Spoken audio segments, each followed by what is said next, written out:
네, 벌써 금요일이 하루 앞으로 다가왔습니다. 내일장 미리 보기 해보겠습니다. 토러스 투자증권 김종수 연구원입니다. 안녕하세요. 예, 안녕하세요. 예, 코스닥이 주요 이평선 이탈하던 아찔한 순간에서 벗어나서 계속 반등을 유지해 나가고 있고요. 오늘 만기를 맞아서 유가증권 시장에서 외국인이 21거래일 만에 매도 전환, 선물 시장에서 외국인 매도 확대되고 있습니다.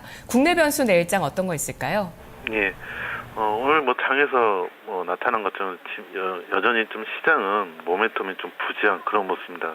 그러다 보니까 이제 단기적인 수급적인 측면으로 해서 시장이 좀 등락을 보여주는 좀 그런 모습을 보여주고 있는데요. 그래서 오늘 앞서 말씀하신 것처럼 외국인이 21일 만에 지금 좀 순매도를 조금 보여주고 있는데요.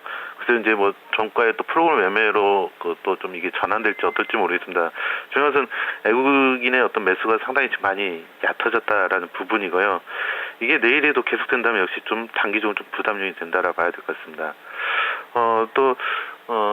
우리나라 그 기관도 지금 계속 매도를 하고 있습니다. 계속 이제 펀드 환매 물량이 지속되고 있다라고 봐야 되는데요. 이처럼 외국인과 기관의 어떤 이 매도가 지속된다면은 시장은 좀 부담이 좀 크지 않을까 봅니다. 또한 역시 계속 지금 우리 시장을 좀 누르고 있는 환 부분인데요. 지금 유로화가 지금 1.35달러로 많이 좀 내려와 있거든요. 만약에 그래서 추가적 유로화가 약세가 된다면은 추가적 워낙 강세 요인이 좀 발생할 수가 있습니다. 또 이제 내일 그 일본 BOJ 회의가 있는데요. 여기서 워낙 엔화가 또 약세가 간다면은 또 원엔 환율이 또 많이 떨어지는, 그래서 전반적으로 환율에 대한 변동이 또 시장에 또 무게를 줄 수 있는 좀 그런 변수로 볼 수 있겠습니다. 네, 국내 변수에서는 모멘텀이 없는 가운데 수급과 또 환율에 대한 부담이 있다고 짚어주셨는데요. 해외 변수에서 기대할 만한 요인이 있을까요? 내일 어떤 게 영향력이 있을지 분석해 주시죠. 예, 방금 말씀드린 BOJ 회의가 내일 있는데요.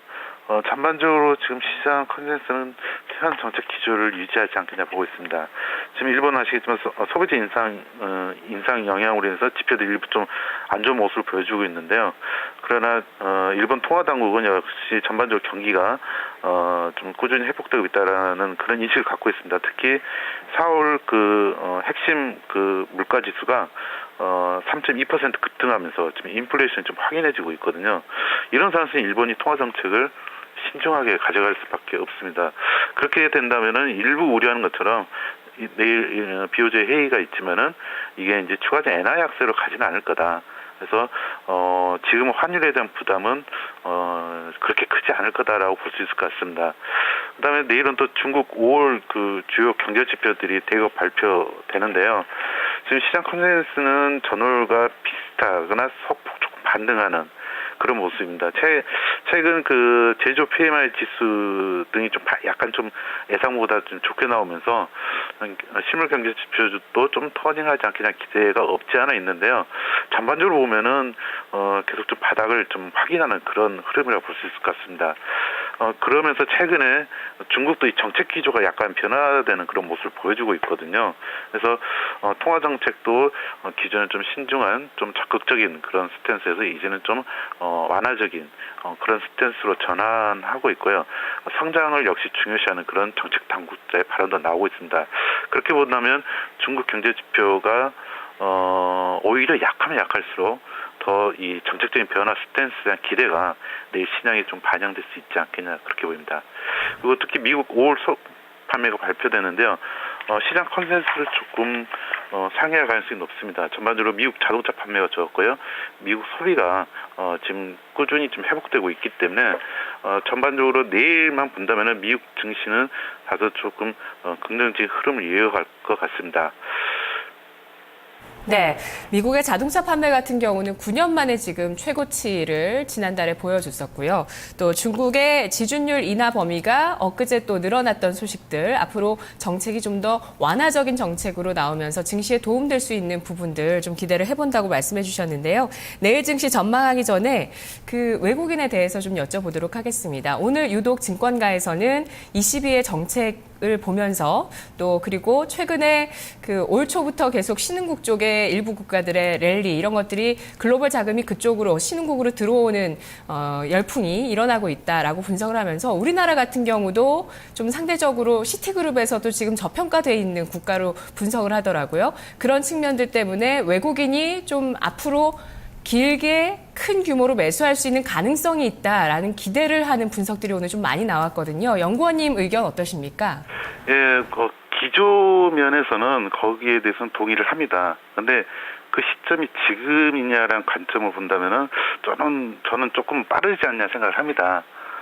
말씀드린 것처럼 지금 외국인 자금제 유입되는 부분이 우리나라 펀더멘털을 긍정적으로 보고 사기라기보다는요, 거기에 대한 긍정 점수를 줬다라기보다는, 지금 미국 시장에 대한 어떤 대안이 없기 때문에 차선책으로, 그동안 상대적 부각되지 못했던, 우리나라라든가 일부 신흥국에 대한, 좀 더 높은 점수를 주어서 나타나는 현상이지 않냐. 다시 말해서, 미국 증시가 지금 많이 올랐고, 그로 인한 어떤 상승에 대한 부담, 거기서 또, 채권 시장도 상당히 지금 금리가 많이 떨어져 있거든요.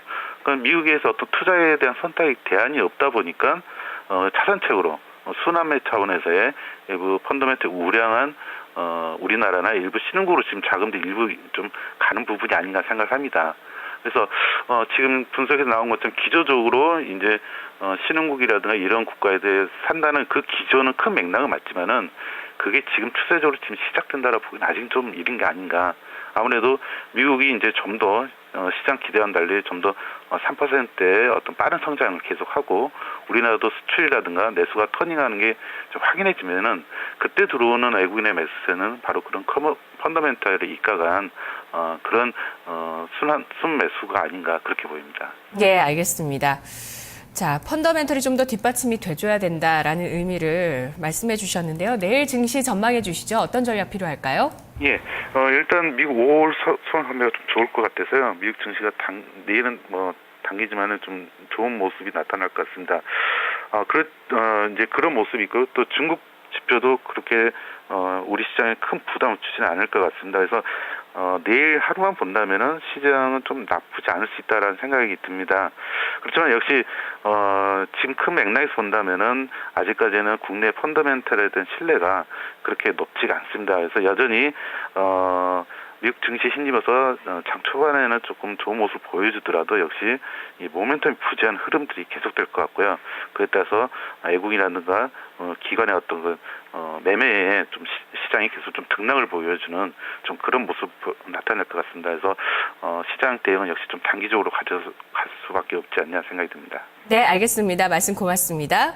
예, 감사합니다. 예, 현재 미국도 아직은 금리를 인상하기 전이고 ECB가 이렇게 또 완화 정책을 적극적으로 내놓고 있고 중국도 조금 경기에 신경을 쓰면서 완화책에 대한 카드를 꺼내 들고 있습니다. 유동성이 워낙 많이 풀렸다는 측면에서 유동성에 대한 수혜를 오늘 많이 증권가에서 분석했는데요. 김종수 연구원은 경기가 회복되는 흐름, 미국의 경기 회복이 우리나라까지 좀 이어지는 것이 확인돼야 외국인의 본격적인 매수가 들어올 것이라는 좀 더 신중한 입장을 갖고 있네요. 김종수 연구원의 내일장 미리 보기였습니다.